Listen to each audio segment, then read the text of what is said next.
Suhbat metodi o'quvchi talabalarga beriladigan ta'lim mazmunini og'zaki bayon qilish ko'zda tutiladi. Bu uslubni qo'llashda muayyan pedagogik usullardan foydalaniladi.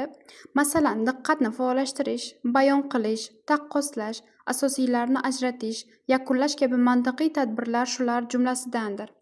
Uning samaradorligining shartlari rejani qunt bilan o'ylab tuzish, mavzuning izchil yoritilishini ta'minlash, ko'rgazmalarni muvaffaqiyatli tanlash, bayonda kerakli emotsionallikka erishishdir. Ma'ruza bilimni so'z bilan ifodalash uslublaridan biri sifatida beriladigan bilimlarni og'zaki bayon qilishni ko'zda tutib, o'z hajmining kattaligi, mantiqiy qurilishi, obrazli isbotlash va umumiylashtirishning murakkabligi bilan hikoyadan ajralib turadi.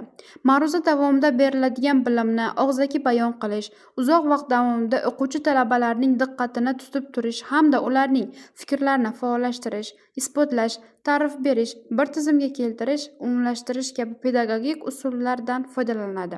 Bu metodning samarasi asosan o'qituvchi mahoratiga, uning ta'sirchan, tushunarli, diqqatni tortadigan emotsional bayon qilishiga, har bir so'z, ibora uning ko'zida, chehrasida qanday ifodalanishiga bog'liq.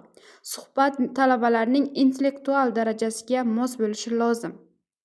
O'qituvchi ushbu metod asosida dars o'tishga tayyorlanar ekan, zarur materialni mavjud sharoitda eng yaxshi maksimal natijaga erishish uchun metodik usullar tanlaydi. Ko'pincha xotirada qoladigan usullar qo'llaydi. Taqqoslash, solishtirish, o'xshatish, xulosa chiqarish kabilar xotirada qolishga yordam beradigan usullardir.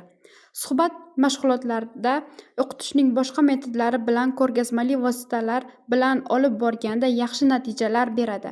Bundan tashqari, hikoyada qanday voqea, hodisa, dalillar, kishilar bayon qilinayotgani ham katta rol o'ynaydi.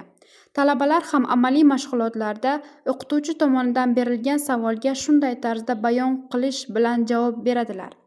O'quv jarayonida qo'llaniladigan suhbat, ya'ni qo'yilgan savolga atroflicha, aniq, tushunarli javob berish bilan suhbatdoshning diqqati masalaning turli jihatlariga qaratiladi. Suhbat didaktik jarayondagi eng ko'hna metodlardan hisoblanadi.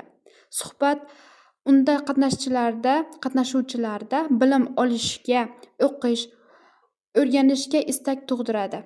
Shu bois u keng tarqalgan.